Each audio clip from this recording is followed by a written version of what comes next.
Comenzamos con nuestra cuarta y última clase del curso Historia de la Filosofía Política Moderna. En la clase número 1 dijimos que con Maquiavelo se inauguraba toda una tradición de pensamiento que iba a entender a la política tal como es y no como debería ser. La política alejada de las valoraciones y cerca del conocimiento empírico, con lo cual nace como disciplina que se desprende de la filosofía política, la ciencia política. Pues bien, este es un entrecruzamiento permanente, el de las valoraciones y el conocimiento empírico, con lo cual, cuando hablamos de filosofía política moderna, necesariamente tenemos que referirnos a la ciencia política. Quiero rescatar para la clase de hoy algunos de los autores fundamentales de la ciencia política moderna desde el pensamiento latinoamericano, desde el pensamiento político-filosófico latinoamericano. Fundamentalmente me voy a referir a tres grandes autores. Por un lado, los desarrollos de Carlos Santiagonino, desde el punto de vista jurídico-político, el valor acerca de la Constitución y la democracia. Por otro lado, el significativo aporte que ha hecho Guillermo O'Donnell, también desde el conocimiento jurídico y desde la ciencia política. Y por último, también otro jurista que se dedicó a realizar análisis político o filosófico, José Nun.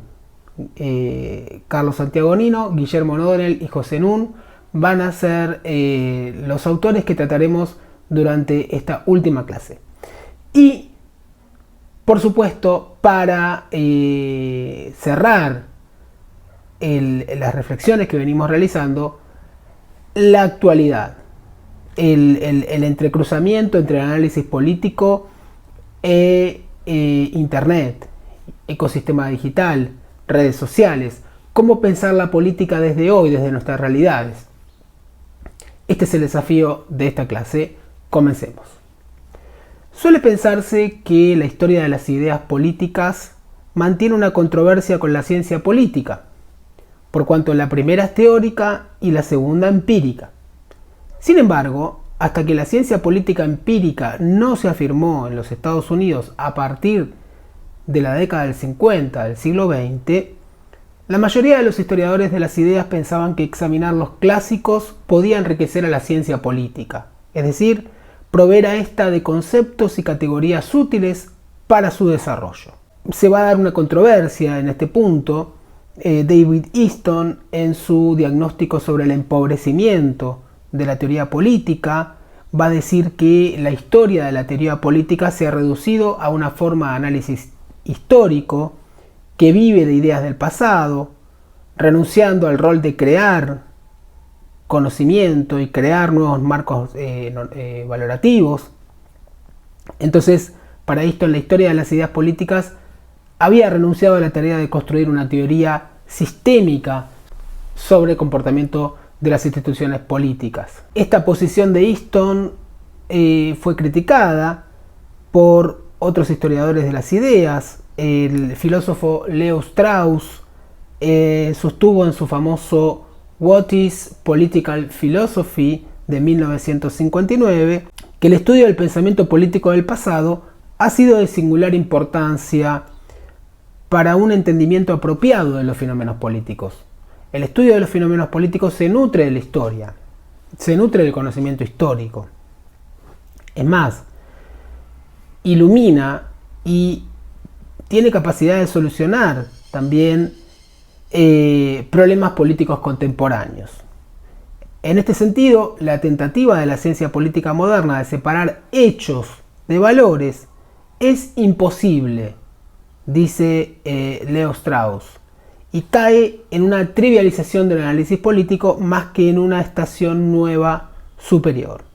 Luego pareció haber una conciliación entre ambas posiciones. En los años 60 y 70, la teoría política en su vertiente empírica y en su vertiente normativa se reconcilió. Es imposible desligarse de las valoraciones, desligarse de un marco normativo, realizar un conocimiento empírico de manera avalorativa.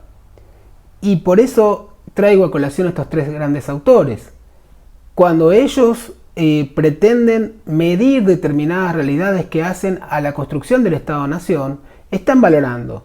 El caso de Nino, cuando reflexiona sobre la Constitución, cuando mide el conocimiento constitucional de la ciudadanía, es decir, no solo reflexiona sobre la Constitución desde el punto de vista filosófico-político, como veremos a continuación, sino que también se dedica al conocimiento empírico sobre justamente el grado de conocimiento de la ciudadanía de su Constitución y de sus normas.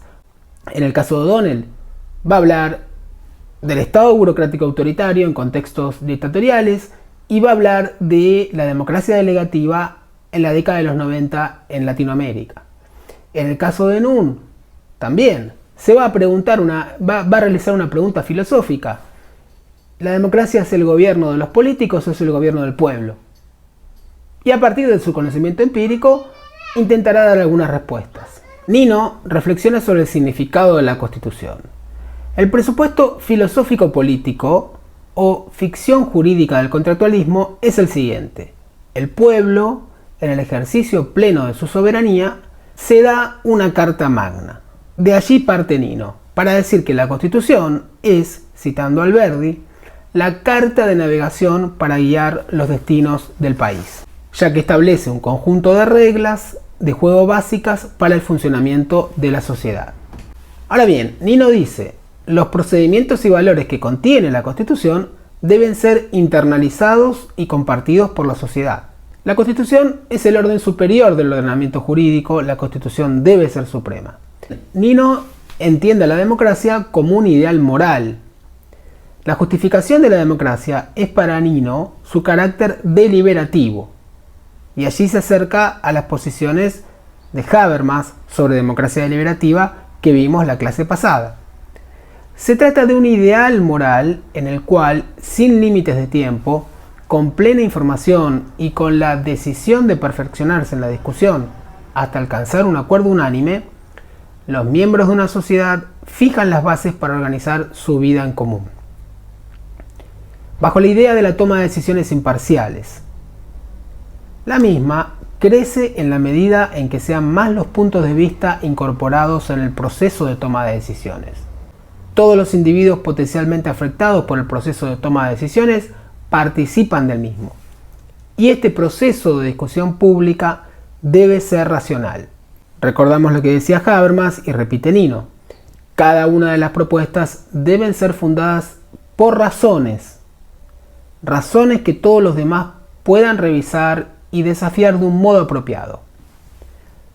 Para Nino, la idea de la democracia deliberativa se basa en el presupuesto según el cual cada individuo es el mejor juez de sus propios intereses. El sentido pleno del constitucionalismo para Nino es lo dicho por el artículo 16 de la Declaración Francesa de los Derechos del Hombre. Una sociedad tiene constitución en tanto que la garantía de los derechos esté asegurada y la separación de poderes esté determinada. Garantía de los derechos y separación de poderes.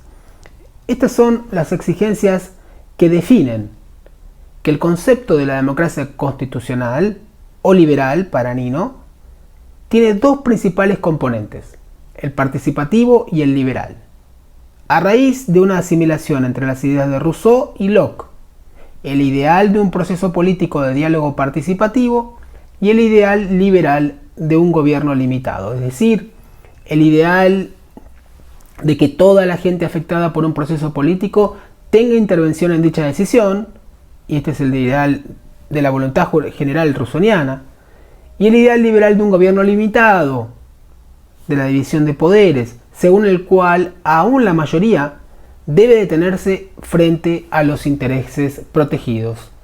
Y en esto toma las reflexiones de Locke. En una conversación reciente con el politólogo Aníbal Pérez Liñán, reflexionamos sobre estas cuestiones. Pero los movimientos sociales hacen que esos límites, esas fronteras de la democracia se vayan extendiendo. Entonces, si pensamos en la democracia tal como la entendíamos a principios del siglo XX, era normal, entre comillas, que las mujeres no votaran, pero es gracias a los movimientos sociales, por ejemplo el movimiento feminista, que los límites de la democracia se expanden y hoy en día para nosotros es imposible conseguir la democracia sin la participación de las mujeres. Esto ha ocurrido en muchas esferas y son los movimientos sociales los que expanden estas fronteras de la democracia. Ahora, esto significa que de algún modo los movimientos sociales actúan desde fuera, ¿verdad? Como empujando una expansión de estos límites. Pero también, por supuesto, dado que los movimientos sociales tienen esta capacidad, es muy tentador para el Estado o para el gobierno, más concretamente, en muchos contextos cooptar a los movimientos sociales e incorporarlos al aparato del Estado. Esto, por supuesto, es peligroso porque en ese momento los movimientos sociales a menudo dejan de empujar por la expansión de la democracia y se vuelven parte del statu quo. Este es un punto clave porque, por supuesto, las elecciones no hacen a la democracia, no son suficientes para hacer a la democracia tal como la conocemos, pero son, por supuesto, una condición necesaria. Creo que lo que llamamos democracias hoy en día, que es la concepción de la democracia que emerge progresivamente en el siglo XIX, pero se consolida realmente de manera muy tardía, después de la Segunda Guerra Mundial. Lo que nosotros conocemos como democracia hoy en día es una forma de gobierno que yo describiría como una república liberal de masas. Es decir, es una forma de gobierno que está basada vagamente, desarrollada en el siglo XVIII y XIX, vagamente a partir de la experiencia de la República Romana, expandida para operar en estados con millones de habitantes, en estados con gran población, y por lo tanto tiene esta estructura representativa, pero que a partir del siglo XIX se le agregan dos elementos claves. El primero es el elemento liberal de tener constituciones escritas que garantizan los derechos. Esto no existía en Roma, por supuesto no existía en Atenas. Y el segundo elemento es la idea que sí viene de algún modo justifica la referencia a la democracia ateniense, es la idea de que estas repúblicas con constituciones tienen derecho a la participación universal. Y aquí es donde, por esto las llamamos democracias, porque estas repúblicas involucran la participación de toda la población. Ahora, esta universalidad en sí misma es conflictiva, ¿verdad? Porque como decía antes, a fines del siglo XIX y principios del siglo XX, esta idea de voto universal incluía a los hombres pobres, pero no incluía a las mujeres. Para nosotros hoy en día esto sería inaceptable. En cierto momento histórico, esta idea de universalidad incluía a las personas de 21 años, pero no a las personas de 18. Hoy en día para nosotros esto sería inaceptable. Entonces, las fronteras de esta universalidad se van corriendo a lo largo del tiempo y esto hace que la masividad de las democracias sea cada vez más masiva. El papel de los movimientos sociales es clave porque es la movilización social lo que permite que esta frontera de la democracia se expanda en términos de quién constituye el demos, el pueblo, pero también que los derechos que están reconocidos en la Constitución se expandan a lo largo del tiempo y se vuelvan cada vez más explícitos. Luego se pregunta Nino, ¿cuáles son las condiciones de posibilidad del constitucionalismo en Argentina y en la región latinoamericana? ¿Por qué nos parece valiosa una democracia constitucional? ¿Exige ella una estricta división de poderes o es compatible con el predominio de uno de ellos sobre los otros? ¿Está asociada con la representación política o ella es compatible y hasta se vería realzada en su valor con una participación más directa? ¿Es un requisito indispensable el control judicial de constitucionalidad? ¿O puede haber democracias constitucionales en las que el Parlamento tenga poderes ilimitados? El concepto de democracia constitucional es un concepto normativo y como tal su aplicación depende de la concepción valorativa que le dé contenido. Es un concepto propio de la filosofía política. La Constitución es un límite al poder del Estado. Nino dice, nació para limitar el poder estatal, la libertad de un lado y el poder del otro. La Constitución lo expresa en el principio de reserva del artículo 19, a favor de la libertad del individuo. Lo que no está prohibido está permitido. Ningún habitante de la nación será obligado a hacer lo que la ley no manda, ni privado de lo que ella no prohíbe. Y ahí viene la la reflexión también de Nino sobre el valor epistémico de la democracia. Sobre un episodio concreto que sucedió durante el gobierno de Alfonsín, tenemos la posibilidad de recuperar la palabra de Nino al respecto.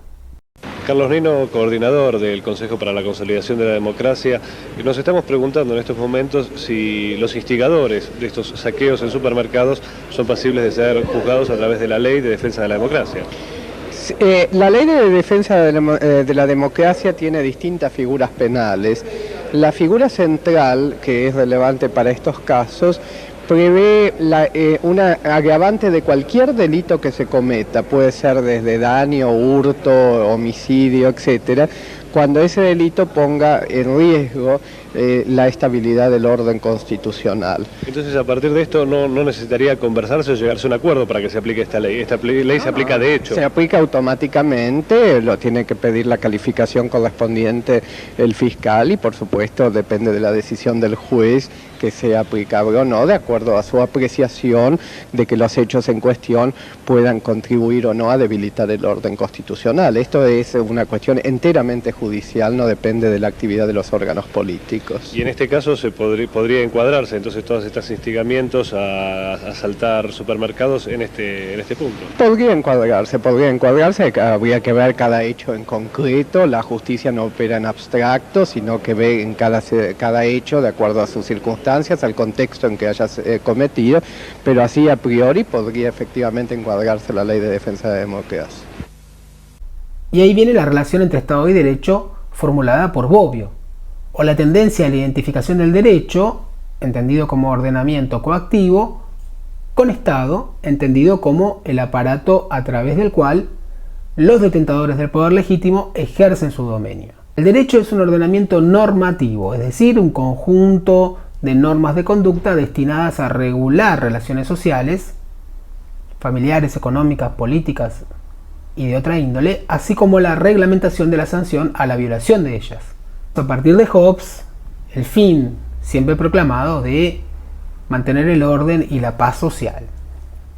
Entonces, el derecho es un ordenamiento normativo coactivo mediante el cual el poder puede dominar.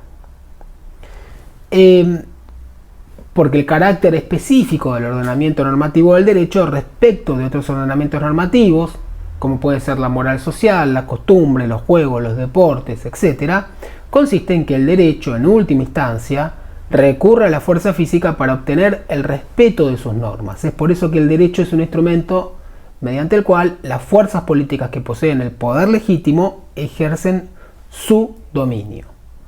Entonces, el derecho como ordenamiento jurídico y el Estado como monopolio del uso de la fuerza son dos caras de una misma moneda. A través del derecho se ejerce la fuerza coactiva. Desde el momento en que nace el Estado moderno como Estado centralizado y tiende a la monopolización de la producción jurídica a través de la ley, así como de la coacción a través de jueces, de ejércitos nacionales, ya no existe otro derecho más que el estatal y ya no existe otro Estado más que el Estado jurídico. Entonces, de esta convergencia que dimos cuenta la clase pasada entre ordenamiento jurídico y poder estatal, se nutren las reflexiones de la filosofía política moderna y también de la ciencia política. En un país al margen de la ley, escrito en 1992, Nino reflexiona sobre la anomia. La anomia, característica de desobediencia de la ley de la Argentina para él, y en el mismo momento Guillermo O'Donnell está desarrollando su categoría sobre democracia negativa. Fíjense qué curioso, ambos autores en el mismo momento están reflexionando sobre el conocimiento empírico que daba el sistema político argentino y latinoamericano. Recordemos que Nino había integrado el Consejo para la Consolidación de la Democracia, que buscaba durante el gobierno de Alfonsín pensar, debatir una nueva constitución para la Argentina. En eso estaba Nino cuando escribe este libro y dice: cuando los argentinos nos quejamos del país, nos debemos quejar de nosotros mismos, de nuestras propias cualidades individuales y colectivas. Y en verdad tenemos motivos para lamentarnos. A pesar de la gentileza con lo que se clasifica como país en vías de desarrollo, La Argentina es uno de los pocos países del mundo en pronunciadas vías de subdesarrollo, es decir, es un caso notable de reversión fulminante y rápida de un desarrollo social y económico considerable que ya se había alcanzado. Esto dice Nino en 1992.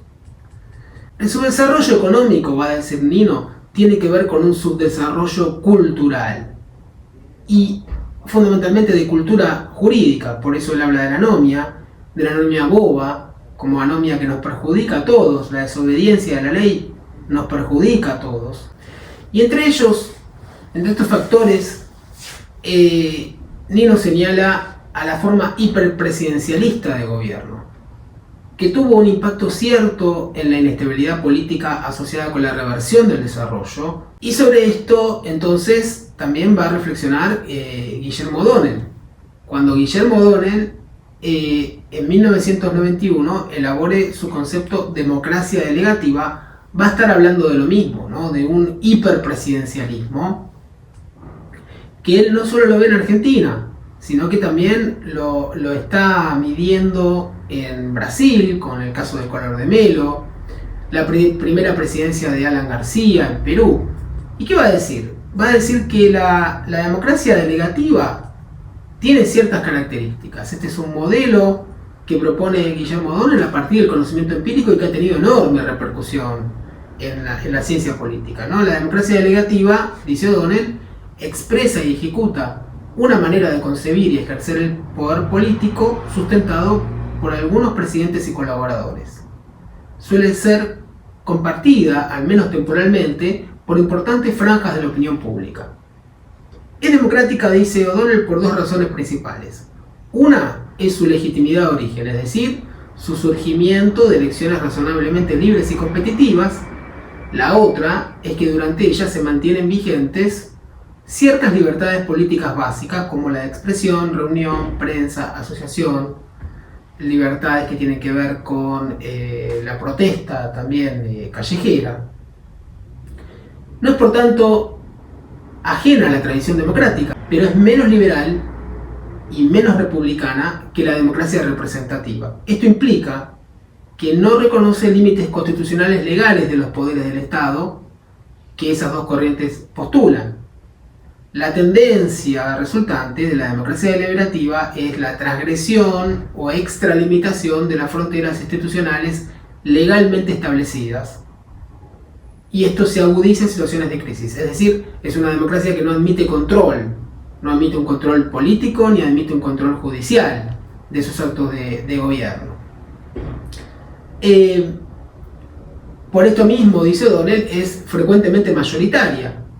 Consiste en generar, por medio de las elecciones democráticas, un líder que se elige en principio por un periodo determinado, solo en principio, en el principal intérprete, sino la encarnación de los principales intereses de la nación. La concepción básica que se expresa repetidamente por el líder y sus seguidores es que la elección da al presidente o presidenta el derecho y la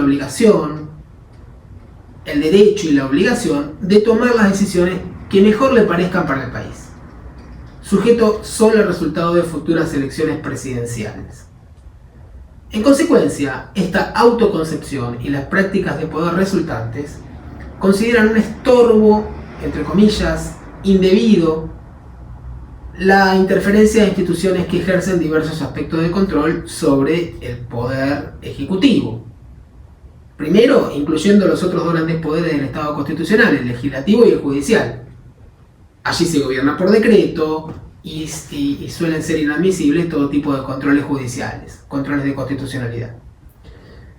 Así también como diversas instituciones de control, como las auditorías generales, las fiscalías generales especializadas, defensores del pueblo y semejantes. Recordemos que en Argentina no hay defensor del pueblo hace más de 10 años.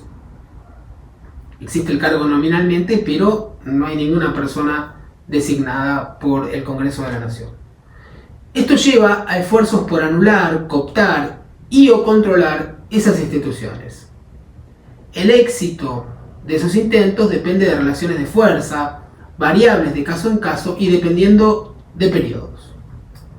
Asimismo, Esta concepción, dice O'Donnell, lleva a que la manera típica de adopción de políticas públicas sea el decreto, no sea la deliberación. Esto va en contra del ideal de la democracia deliberativa. Y más globalmente, esta autoconcepción expresa la idea de que el presidente es la encarnación, o al menos el más autorizado intérprete, de los grandes intereses de la nación. Fíjense ustedes lo que decía al propósito el presidente Menem. Por designio de Dios y de ustedes, estoy aquí diciendo estas palabras. En nombre de Argentina, gracias. En nombre del pueblo, gracias. En nombre de la patria, gracias. Desde aquí, poniendo este nuevo jalón en la historia de la patria para cambiar su historia. Lo anterior incluye a los partidos políticos, vistos como solo expresión parcial de sus intereses.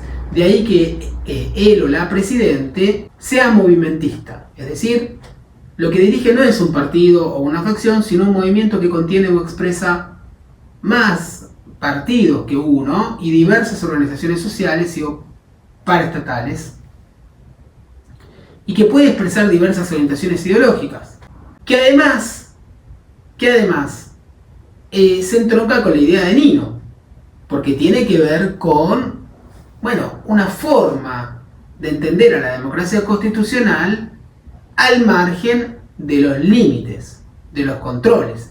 Y esto también repercute en la legitimidad del sistema, esto es decir, del apoyo, del consenso, del interés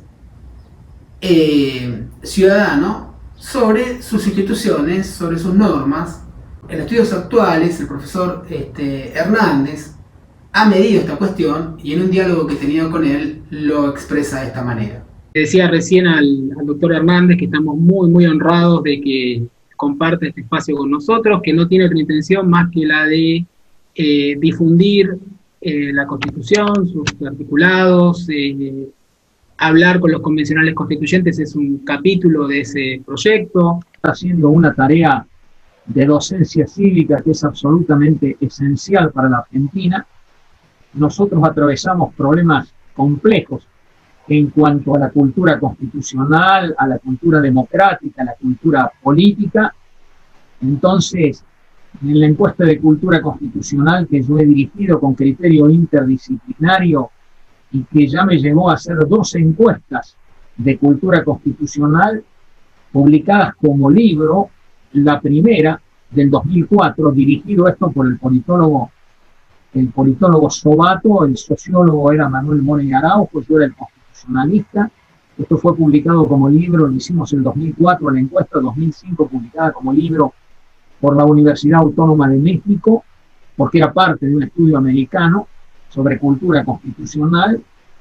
Y luego hicimos lo propio en el 2014, esto fue publicado por la editorial Eudeva de la Universidad Nacional de Buenos Aires en el 2016, con lo cual, con 2 encuestas constitucionales, con 2 libros publicados, el título del segundo es Segunda encuesta de cultura constitucional, Argentina, una sociedad anómica. El título se lo puse en homenaje a Carlos Santiago Nino, que nos había entregado su testamento intelectual, un libro muy importante, Un país al margen de la ley. Acá está la demostración desde lo interdisciplinario, desde lo sociológico, sobre cuáles son los problemas que tiene la sociedad argentina, y que es uno de ellos, que es además la causa, una de las causas principales del subdesarrollo, como decía Nino, está sentada en una relación conflictiva que los argentinos hemos tenido a lo largo de la historia con las leyes. Por eso, si yo tengo que resumir los datos más importantes de la encuesta para señalar la importancia de esta reunión, voy a decir lo siguiente. Más del 80% de los entrevistados admiten aquel concepto de Nino de que la Argentina es un país al margen de la ley. Cuando se hace el ranking de los violadores de la Constitución y de las leyes, aparecen en primer lugar los políticos, después los policías, después los funcionarios públicos, después el resto de la sociedad, después los jueces y después los propios abogados. Cuando uno pregunta cuál es la causa por la cual no se cumple la Constitución y las leyes en la Argentina, La primera respuesta es porque no funciona bien el Poder Judicial. Hay todavía una respuesta que a mí me inquieta más, porque un alto porcentaje de argentinos llegó a la conclusión de que en Argentina no se distingue lo que está bien de lo que está mal, lo cual nos lleva ya a un problema mucho más serio de valores, pero en definitiva lo que quiero transmitir es que todo lo que apunte a hacer una educación cívica y democrática en base a los grandes principios de la Constitución Nacional es algo que merece mi respeto, mi colaboración. He dedicado gran parte de mi vida a este tipo de cuestiones.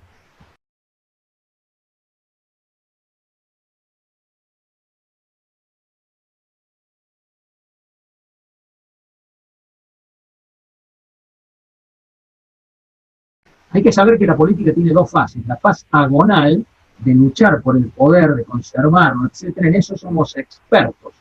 Por eso nosotros conocemos lo que es la decadencia argentina, el clientelismo, la corrupción, las reelecciones indefinidas, las trampas permanentes, las proscripciones que vivimos, etcétera.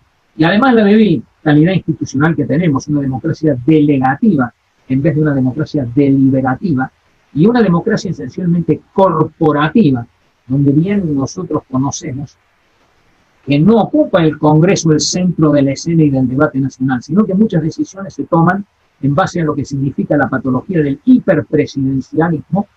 Con respecto al tema de la ley, no hay ninguna duda que la ley es la expresión por antonomasia de lo que se llama el Estado de Derecho.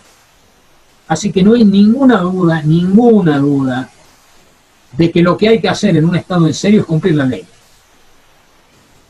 Así que hay que volverlo a leer a Nino. Él calificaba la anomia, en primer lugar, como boba. El que no cumple la ley no se da cuenta el daño que se puede producir. Es decir, vos te podés dar cuenta, supongamos, porque cruzaste un semáforo en rojo, atropellaste a una persona, la mataste, te das cuenta lo que es violar la ley, los efectos que puede producir. Pero ¿qué han significado, por ejemplo, los golpes de Estado que tuvimos a lo largo de la historia argentina? ¿Qué han significado las emergencias?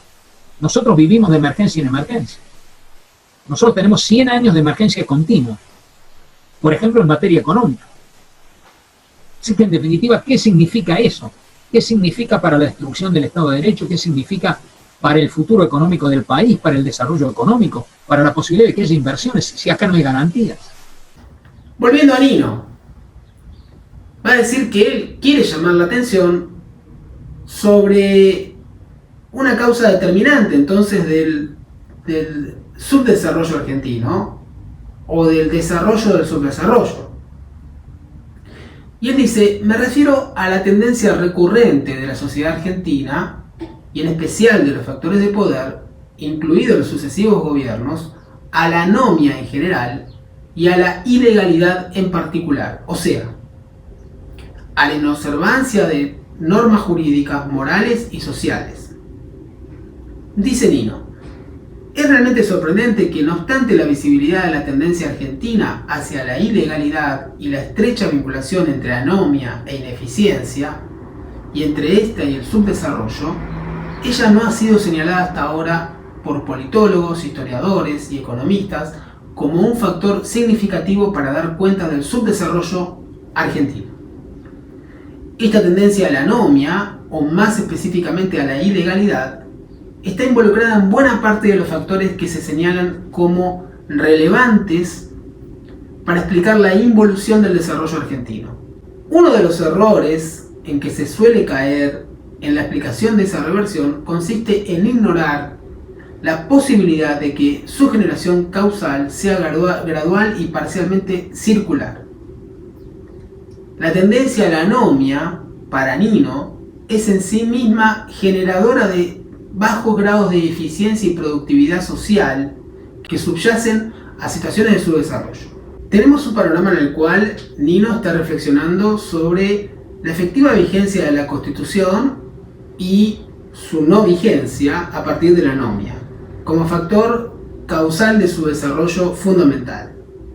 Por otro lado, tenemos a Guillermo O'Donnell, que nos está diciendo, bueno, hay una forma de gobierno que exacerba el hiperpresidencialismo, que no admite ningún tipo de control. Y esto también incide sobre la calidad democrática. Por su parte, José Nun va a reflexionar sobre la incidencia o sobre la relación siempre presente en la filosofía política moderna, recordemos las formulaciones de Rousseau al respecto, entre igualdad política y igualdad económica, la relación siempre dificultosa entre igualdad política y igualdad económica, y cómo incide su desarrollo, el empobrecimiento económico, en la calidad de la democracia. Dice Nun: puede haber capitalismo sin democracia, pero hasta ahora no ha habido democracia sin capitalismo, lo cual a primera vista no deja de ser bastante curioso. ¿Por qué?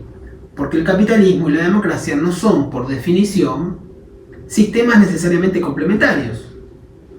El primero se sustenta en el derecho de propiedad y parte de una situación de desigualdad para reproducir la escala ampliada. La segunda, en cambio, da prioridad a los derechos de ciudadanía para todos y reconoce a la libertad y a la igualdad como sus dos piedras angulares. Por eso, la dominación capitalista afronta una tensión inevitable cuando debe articularse con un régimen político democrático, y no logra hacerlo si no se establece un compromiso. Hablar de Estado,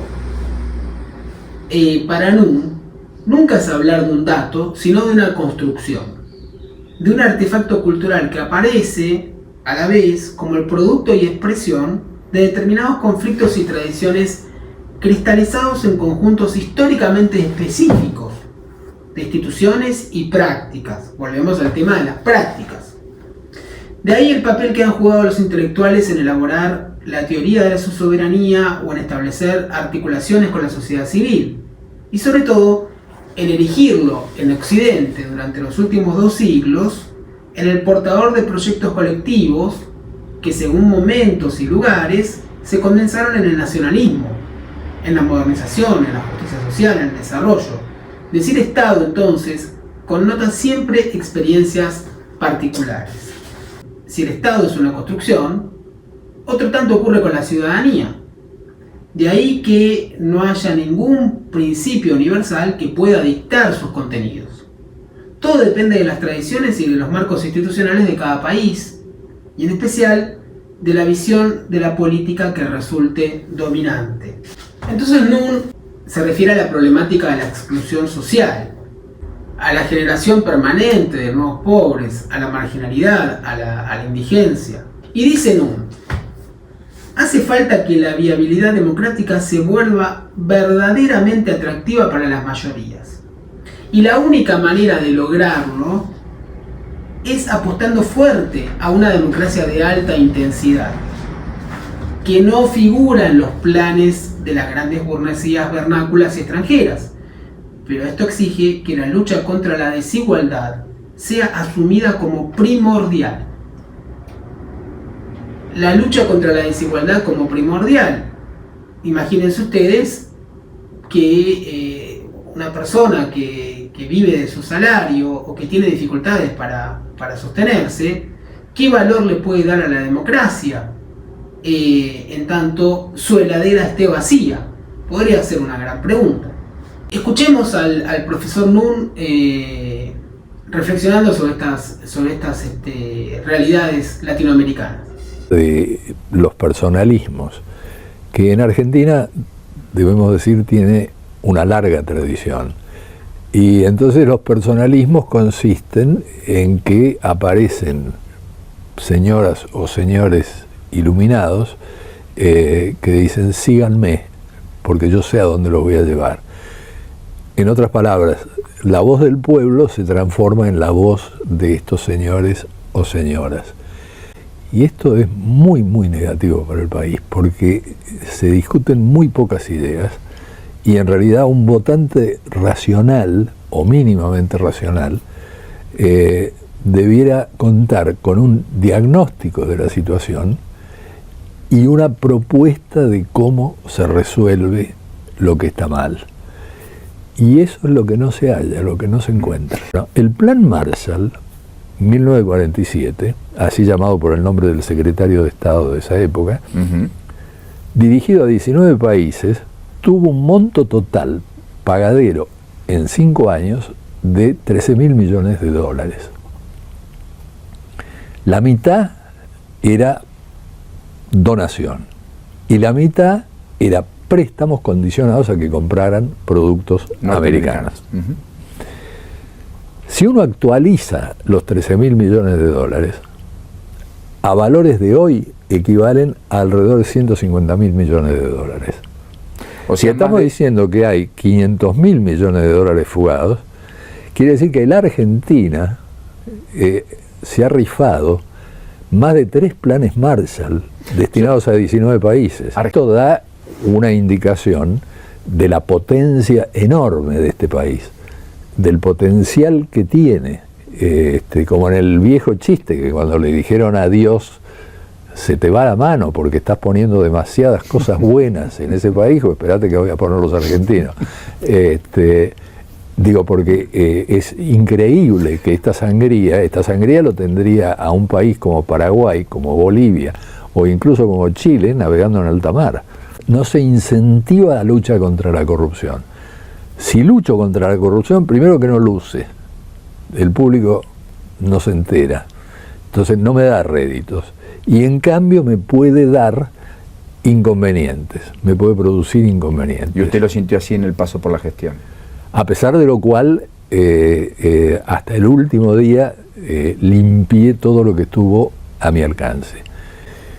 Ahora, en un momento, Perón me dijo, mire, Maquiavelo tenía tanta razón, porque uno no puede saber de todo, y por lo tanto, no puede tomar medidas importantes sin hacer consultas. Pero ¿sabe lo que pasa? Las consultas tienen que ser a gente que no sepa que los otros están siendo consultados. Dice, entonces yo, cuando tenía que tomar medidas importantes, consultaba a 8 o 10 personas. Ellas no sabían que las estaba consultando a las 8 o 10. Al final del día, tenía 8 o 10 opiniones distintas. Y entonces yo razonaba y decidía. Entonces yo le dije, ¿sabe por qué, general, es tan importante lo que usted dice? Y él me dio la razón.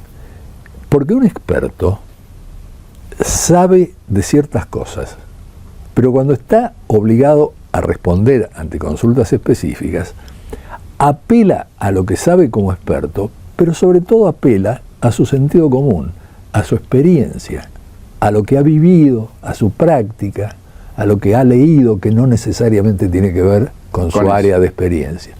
Muy bien.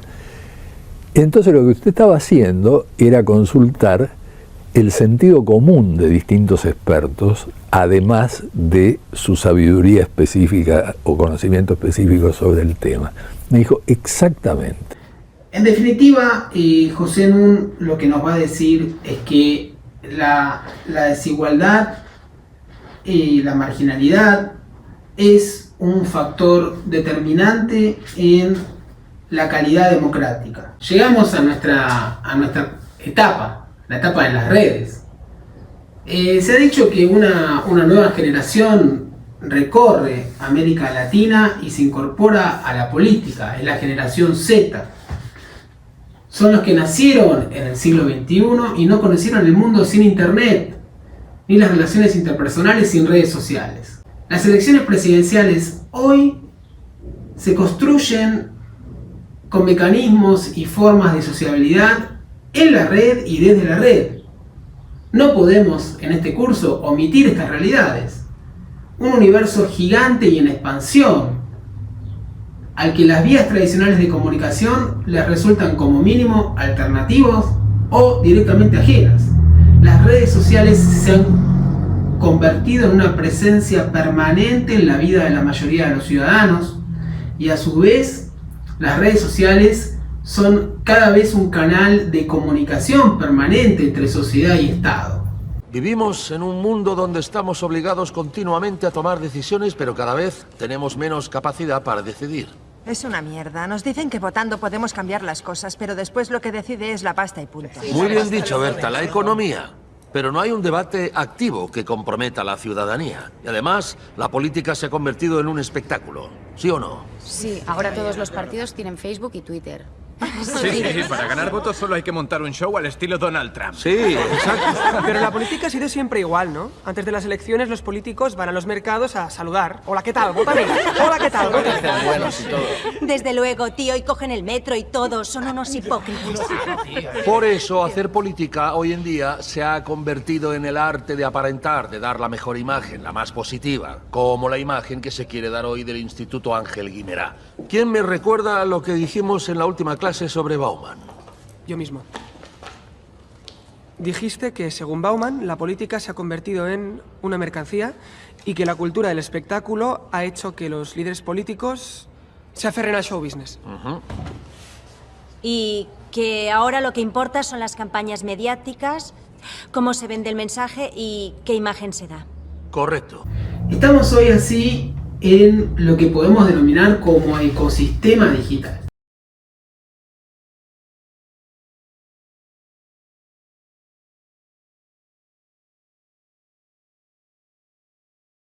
En el que transcurren lo que denominamos como discursos del odio, diferentes visiones sobre el Estado y la sociedad, donde transcurren las campañas políticas, donde la administración pública desarrolla su actividad comunicativa y diversas vías de vinculación con la ciudadanía. Pero si está apto para trabajar, su única opción es el subsidio por desempleo o presentar una apelación para que revean su caso.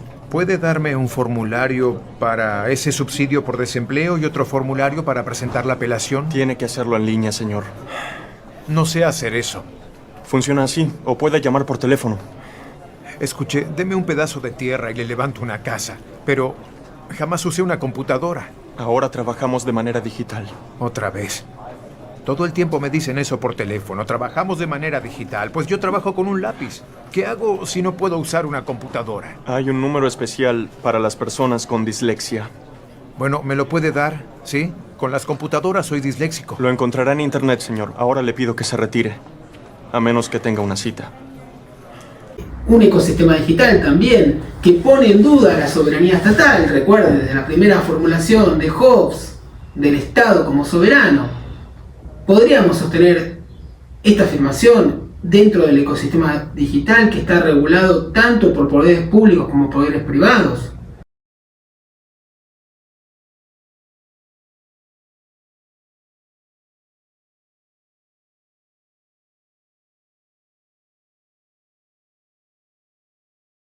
Nos referimos a la web, emailing, publicidad digital, búsqueda online, app móvil, junto con redes sociales como Facebook, Instagram, Snapchat, Twitter, YouTube, Tumblr, Pinterest, TikTok, en fin. Allí los discursos que se pueden materializar en cualquier forma de expresión, incluidas las clásicas, imágenes, dibujos animados, ilustraciones, objetos, gestos, símbolos, pero incorporando todo un lenguaje propio de las redes sociales, memes, stickers, emojis, entre otros.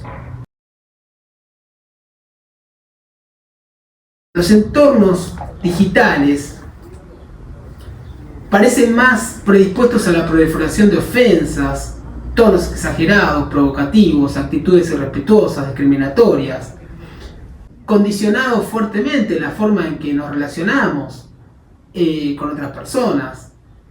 En el entorno digital también interactúan inteligencias artificiales, avatars, personas, actores que no son personas humanas.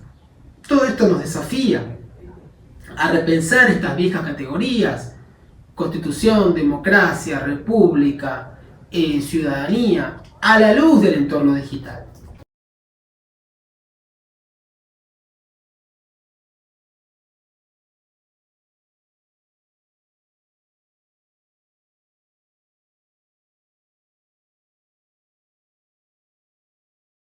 Está conformando una suerte de ciudadanía digital.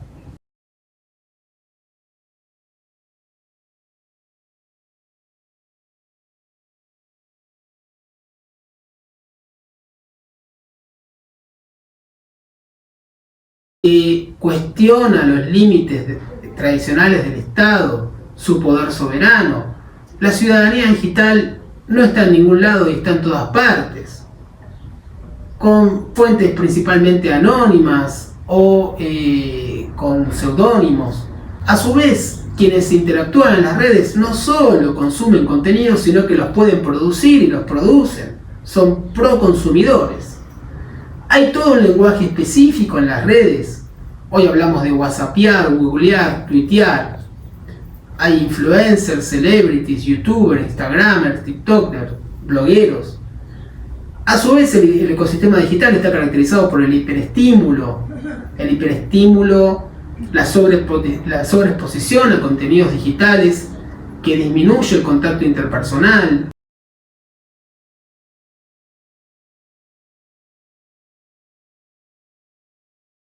Como decíamos, una ciudadanía digital compuesta de productores y consumidores de información, los proconsumidores. Por otro lado, la capacidad que tienen las redes sociales mediante los algoritmos y las inteligencias artificiales de analizar nuestra actividad en redes sociales para medir nuestro interés potencial. Prioriza entonces las publicaciones de amigos, familiares y cuentas que nos interesan, aquellas personas cuyo contenido nos gusta, o con las que interactuamos por mensajes privados, o que buscamos o bien conocemos en la vida real. De esto también dio cuenta en su momento el jurista norteamericano Cass Sunstein en República.com, quien antes que emergieran las redes sociales que hoy conforman el ecosistema digital, ya advertía sobre los peligros de la personalización absoluta del consumo de información, es decir, cómo las opiniones ilimitadas de los individuos en su rol de consumidores pueden poner en peligro las precondiciones de un sistema de libertad de expresión, que el autor entendía como ligados a la exposición de informaciones no elegidas y a las experiencias compartidas, las elecciones individuales racionales, realizadas únicamente en referencia a los propios intereses, a los propios sesgos, poco dicen sobre los asuntos públicos y mucho sobre la fragmentación y autoaislamiento. Es decir, ahí estaba el planteo que hoy vemos exacerbado, esto de el sesgo que los algoritmos detectan en cada uno de nosotros y que refuerzan nuestras propias creencias, nuestras propias convicciones y que nos vuelven a la postre más intolerantes. También las redes sociales son el espacio de nuevas formas de comunidad identitaria, ¿no? Un espacio por la competencia simbólica en la creación de ámbitos que nos dan sentido de pertenencia.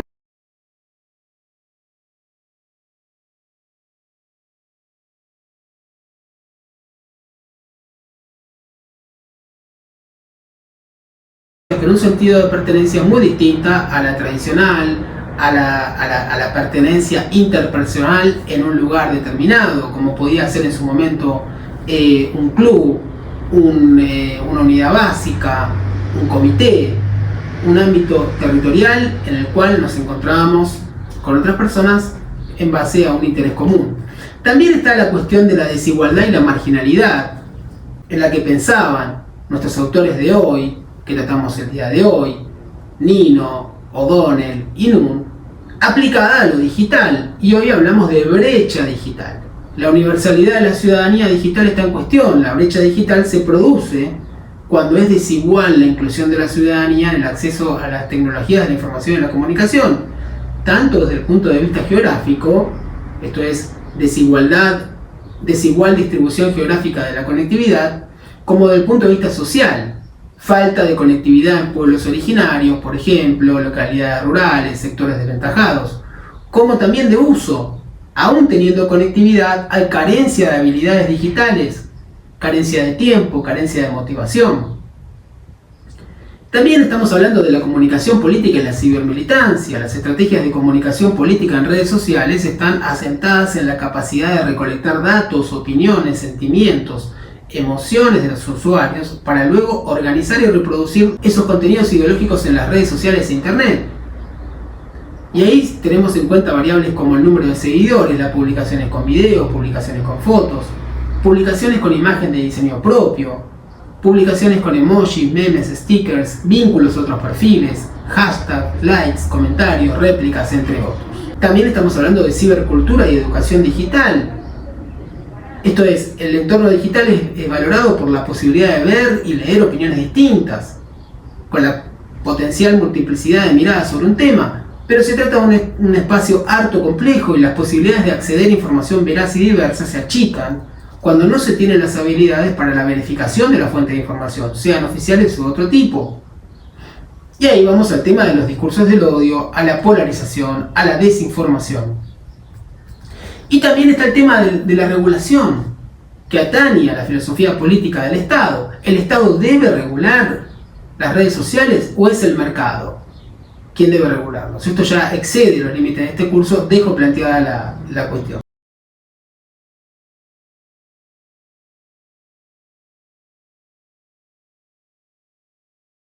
Espero que estas clases hayan sido tan enriquecedoras para ustedes como lo fueron para mí y nos vemos en nuestro próximo curso. Hasta entonces.